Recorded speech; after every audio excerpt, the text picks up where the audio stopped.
Welcome back to my channel. இன்றைக்கி வீடியோவில் 6th ஸ்டாண்டர்டில் இருக்கிற சப்ளிமெண்ட்ரியோட எக்ஸ்ப்ளனேஷன் தான் பார்க்க போகிறோம். Broad to book. இது வந்து ஒரு இமேஜினேஷன், ஒரு ட்ரீமில் நடந்த ஒரு விஷயத்தை வந்து தான் கொடுத்துருப்பாங்க. மகேஷ் அப்படிங்கிற ஒரு பையன் இருப்பான். அவன் வந்து புக்கை நல்லாவே பார்த்துக்க மாட்டான். அவனோட ட்ரீமில் வர ஜட்ஜ்மெண்ட் அதெல்லாம் இதை கொடுத்துருப்பாங்க.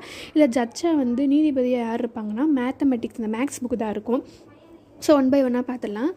ஸோ ஃபஸ்ட்டு வந்து அந்த மேக்ஸ் புக், அந்த ஜட்ஜ் இருக்காங்களே, நீதிபதி வந்து வருவார். அந்த ஹேம்பரை வச்சு சைலண்டில் வந்து தட்டுவார். ஸோ அவர் வந்து ஒரு கிளாஸ் போட்டிருப்பார். அந்த கண்ணாடி வந்து அது மூக்கு மேலே விட்டு பார்க்குற மாதிரி வந்து பார்த்துட்ருப்பாரு. ஸோ எல்லாருமே சைலண்ட் ஆகிடுவாங்க. ஈவன் மகேஷ், அங்கே இருக்கிற க்ரௌடான மக்கள் எல்லாமே பின்ட்ராப் சைலண்ட்டாக இருப்பாங்க. கோட்டை சைலண்ட்டாக இருக்கிறோம். அப்போ கீழே இருக்கிற அந்த லாயர் வந்து லெட்டஸ் ப்ரொசீட் அப்படிங்கிற மாதிரி கேட்பாங்க. ஏன் எஸ் ப்ரொசீட் அப்படின்னு அந்த மண்டையை ஆட்டுவார் அந்த மேத்தமெட்டிக்ஸ் அந்த நீதிபதி. ஸோ வந்து அப்போ அந்த விட்னஸ் வந்து ஃபஸ்ட்டு விட்னஸாக வந்து மிஸ் இங்கிலீஷை வந்து கொடுத்துருப்பாங்க, இங்கிலீஷ் புக்கை அது. ஸோ மகேஷ் வந்து அந்த விட்னஸ் வரும்போது ரொம்ப நர்வஸாக கையெல்லாம் கடிச்சிட்டே இருப்பான். அப்போ அந்த இங்கிலீஷ் வந்து யுவர் ஆனர் அப்படின்னு அவங்க ட்ரம்பிளிங் வாய்ஸில் வந்து பேச ஆரம்பிப்பாங்க. நான் வந்து மகேஷ் வந்து என்னை வீட்டுக்கு கூட்டிகிட்டு போகும்போது ரொம்ப அழகாக பிங்க் அண்ட் கிரே ட்ரெஸ் போட்டுலாம் இருந்தேன். இப்போ நான் எப்படி இருக்கேன், எல்லோரும் என்னை பாருங்கள் அப்படிங்கன்னு சொல்லுவாங்க. ஸோ அப்போ எல்லாருமே வந்து அவனை வந்து அந்த மிஸ் இங்கிலீஷ் புக்கை வந்து பார்ப்பாங்க. பார்க்கும்போது ரொம்ப அன்ரெகக்னைசபிளாக ஃபுல்லாக இங்கு போட்டு ரொம்ப ஒரு மாதிரி நாய் கடிச்சு கதற மாதிரி இருக்கும். ஈவன் ரொம்ப ஒரு சோகமாக இருப்பாங்க, அழுதுகிட்டே இருக்கும் அந்த மிஸ் இங்கிலீஷ் புக்கு. அப்போ வந்து அந்த ஜட்ஜ் வந்து கர்ஷிப் கொடுப்பாரு. நாங்கள் தொடச்சிக்கோங்க, அப்படி என்ன ஆச்சு சொல்லுங்கள் அப்படின்னு மிஸ் இங்கிலீஷ் புக்கிட்டே கேட்பாரு. அப்படியே அழுது மூக்கை உறிஞ்சிக்கிட்டே அவங்க பேசுவாங்க. எல்லாத்துக்கும் காரணம் மகேஷ் தான் அப்படின்னு பாயிண்ட் அவுட் பண்ணுவாங்க. கொஞ்சம் நாளைக்கு முன்னாடி வந்து இவன் வந்து என்னை வந்து இந்த வீட்டுக்கு கூட்டிகிட்டு வந்திருந்தேன். அப்போ ரொம்ப நான் ப்ராப்பராக நீட் பண்ணினேன். அவங்க அப்பா ப்ரௌன் ஷீட் வாங்கி போடுப்பா அப்படிலாம் கொடுத்தாரு. பட் இவன் கேட்கவே இல்லை அப்படிங்கிற மாதிரி சொல்லும். ஸோ அப்போ வந்து யாருமே திட்டலையா, ஸ்கூலில் திட்டலையா அப்படிங்கிற மாதிரி இந்த ஜட்ஜ் வந்து கேட்பாரு. ஆமாம், திட்ட தான் செஞ்சாங்க. இவன் வந்து எவ்வளோ தான் திட்டினாலும் பண்ணாலும் வந்து கேட்கவே மாட்டான் அப்படிங்கிற மாதிரி அந்த மிஸ் இங்கிலீஷ் புக் வந்து சொல்லுவாங்க. அப்போ எல்லோரும் வந்து எல்லா மக்களும் ஆடியன்ஸ்லாம் பார்ப்பாங்க, இவ்வளோ மென்மையாக இருக்கிற இந்த இங்கிலீஷ் புக் எப்படி குடும்பப்படுத்தி வச்சுருக்கான் அப்படின்னு பார்ப்பாங்க. இப்போ ரொம்ப அழுகும் அந்த இங்கிலீஷ் புக்கு. அழுதுகிட்டே இவன் என்னை எப்படிலாம் நான் பண்ணுவான் அப்படின்னு அழுதுகிட்டே சொல்லிகிட்ருக்கும். என்னை வந்து தூக்கி போடுவான், கிளிப் பேக்கில் போட்டு அமுக்கிற மாதிரி அமுக்குவான். ஈவன் லஞ்ச் பாக்ஸில் கூட ஆயில் சிந்தி இருக்கும், அதில் போட்டு போக்குவான். அழுக்காக ஆக்கிட்டான் என்னையே, அவங்க அம்மா எவ்வளவோ டேக் கேர் பண்ணிக்கோ அப்படிங்கிற மாதிரி சொல்லுவாங்க. அப்படி இவனை டேக் கேரே பண்ண மாட்டான், இவ்வளோதோ சொல்லி கேட்க மாட்டான். இந்த தாமரை இலையில் தண்ணி ஓட்டினா டக்குன்னு போயிடும். அந்த மாதிரி வந்து எல்லோரும் கேட்குறதையும் கேட்டுக்கிட்டு அதை கண்டுக்கவே மாட்டான் அப்படிங்கிற மாதிரி சொல்கிறாங்க. பட் இவன் குட் பாய் தான், கிளாஸில் கூட 1 to 5th ரேங்க்கில் தான் வரான். பட் என்ன இவன் லேசியான பாய் அப்படிங்கிற மாதிரி சொல்லுவாங்க. இதெல்லாம் கேட்ட அந்த ஜஸ்டிஸ், அந்த மேத்தமெட்டிக்ஸ் வந்து உரத்த குரலில் நீ என்ன சொல்ல வர அப்படிங்கிற மாதிரி கேட்பாங்க. நான் இது எல்லாத்துக்கும் சாரி தான் சொல்கிறேன், சாரி என்னை மன்னிச்சிடுங்க அப்படின்னு அப்பாலஜி கேட்பான். என்னது what to you mean saying sorry அப்படிங்கிற மாதிரி இந்த ஜட்ஜ் கேட்பார். சாரிங்கிற ஒரு வார்த்தையில் எல்லாம் முடிஞ்சிருமா, உனக்கு என்ன சொல்கிறோம், என்ன நடக்குது அப்படி புரியுது அப்படின்னு அந்த கண்ணாடியை கீழே தூக்கி பாட்டு ஒரு மணி முறைக்கிற மாதிரி பார்ப்பாரு. அந்த ஈவன் அந்த நாய் குறைக்கும்ல அந்த மாதிரி கூட பார்க்குற மாதிரி இருக்கும் அப்படிங்கிற மாதிரி கொடுத்துருப்பாங்க சும்மா. அதுக்கப்புறம் நெக்ஸ்ட்டு வந்து விட்னஸ் பாக்ஸுக்கு மிஸ்டர் ஜாக்ரஃபி அப்படிங்கிற புக்கு வந்து வரும். என்னோடய கண்டிஷனுமே இங்கிலீஷோட கண்டிஷன் நான் அதோட மோசமான நிலைமையில தான் இருக்கேன் அப்படிங்கிற மாதிரி சொல்கிறாங்க. இந்த ஃப்ரண்ட் பேஜ் இருக்க கண்டென்ட் பேஜில் வந்து என்னென்ன இருக்கும் அப்படின்னு கொடுத்துருப்பாங்க. அந்த பேஜே இருக்குது, அதை லாஸ்ட்டாக தொங்கிட்டு இருக்கும். ரொம்ப மோசமான கண்டிஷனில் இருக்கும் அப்படிங்கிற மாதிரி பேசிகிட்டு இருக்கும். அதை பார்த்து இந்த ஜட்ஜ் வந்து இன்னும் ரொம்ப கோவப்படுவார். என்னை பேக்கில் கூட வைக்கும்போது கொசன்னு அப்படியே போட்டு அமுக்குவான். என்னோடய ஃப்ரெண்டு வந்து சோபிதா அப்படிங்கிற பொண்ணுகிட்ட தான் இருக்குது. அந்த பொண்ணு வந்து என்னோடய ஃப்ரெண்டு அவ்வளோ நல்லா பார்த்துக்குவா. ஈவன் மேப் வரையும்போது கூட பென்சிலில் தான் யூஸ் பண்ணி வரைவா. பேக்கில் வைக்கும்போது அவ்வளோ சூப்பராக வச்சு பாதுகாத்துவா. ஆனால் என்னோடய நிலைமை தான் இப்படி இருக்குது அப்படிங்கிற மாதிரி சொல்லுவாங்க. நிறையா விட்னஸ் இவனை பற்றி கம்ப்ளைண்ட் பண்ண நிறையா பென்சில் பாக்ஸு, பேக் இப்படி எல்லாமே 1 by 1 வந்துக்கிட்டே இருக்கும். இந்த மாதிரி வந்து போயிட்டே இருக்கும்போது நெக்ஸ்ட்டு வந்து பென்சில் பாக்ஸ் வந்து கம்ப்ளைண்ட் பண்ண வரும். இந்த பென்சில் பாக்ஸ் வந்து விட்னஸ் பாக்ஸ்க்கு வந்து என்னை வந்து எப்போல்லாம் நர்வஸாக இருக்கணும், என்னை போட்டு இந்த கடிப்பான் அப்படின்னு சொல்லி இது பண்ணி கம்ப்ளைண்ட் பண்ணும். நெக்ஸ்ட்டு வந்து ஷார்ப்னர் என்னோட உடம்பெல்லாம் பாருங்க, அம்மா இன்னும் இவன் அந்த மாதிரி புண்ணாக இருக்குது. இவன் என்னையுமே அந்த ஷார்ப்னர் சீவிட்டு குப்பையை வெளியே போட மாட்டேன், அப்படியே தான் இருக்கும். இப்போ கூட நான் இதை இந்த அட்டையை திறந்து காட்டுறேன் அப்படி சொல்லி திறக்கும். அப்போ எல்லாமே கீழே விழுகும். அதுக்கு அந்த ஷார்ப்னரில் வந்து கடிச்சு கதறின மாதிரி இருக்கும். இவன் பென்சிலையும் கிடைக்கிறது என்னை எப்படியே ஷூ போட்டு மெல்லுவான். அப்படி அங்கே தான் அவனோட மென்ன தடம் தான் இப்படிலாம் இருக்குது அப்படிங்கிற மாதிரி இது கம்ப்ளைண்ட் பண்ணும்.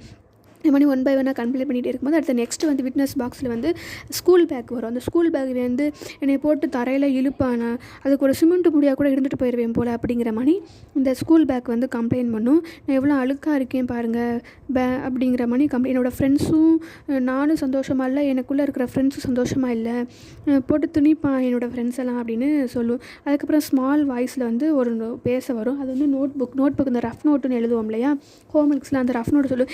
என்னோட நிலைமை கூட அப்படி தான் இருக்குது, என்னை கோபம் வந்தால் என்ன தூக்கி எறிவான், போட்டு கிறுக்குவான் அப்படிங்கிற மாதிரி அதுவும் சோகமான குரலில் வந்து சொல்லிகிட்ருக்கோம். அதுவும் நோட் புக்கில் வந்து மகேஷ் வந்து ப்ராப்ளம் சால்வ் பண்ணிட்டு இருந்தான் மேக்ஸில். அப்போ மேக்ஸ் வரவே இல்லைன்னு சொல்லி கோவத்தில் என்னோடய நோட்டை வந்து இந்த செவத்தில் தூக்கி எறிஞ்சிட்டான் தெரியுமா அப்படின்னு ரொம்ப ஃபீல் பண்ணி சொல்லிகிட்டே இருக்கும். அப்போ அப்போ எல்லோரும் அங்கே இருக்கிற மக்கள்லாம் ரொம்ப கோவத்தோட அவங்கக்குள்ளே பேசிக்கிடுவாங்க.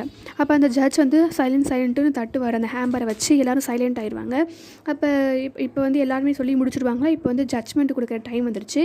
அவர் சொல்லுவார், இவ்வளவு ஒரு சில்ட்ரனாக இருந்துட்டு நீ இவ்வளோ டிஸ்லைக் பண்ணி ப்ராப்பராக கேர் பண்ணாமல் இவ்வளோ புக்ஸ் எல்லாம் இப்படி பண்ணிட்டு வந்திருக்க அப்படிங்கிற மாதிரி பேசுவாங்க. இந்த எல்லா கோட்டோட இது டிஃப்ரெண்ட்டான கோட்டு. நான் வந்து பனிஷ்மெண்ட் கொடுக்க மாட்டேன், குற்றவாளியும் குற்றத்தால் பாதிக்கப்பட்டவங்கள டிசைட் பண்ணி நீங்கள் கொடுத்துக்க வேண்டியதான் அப்படின்னு சொல்லிடுவாங்க.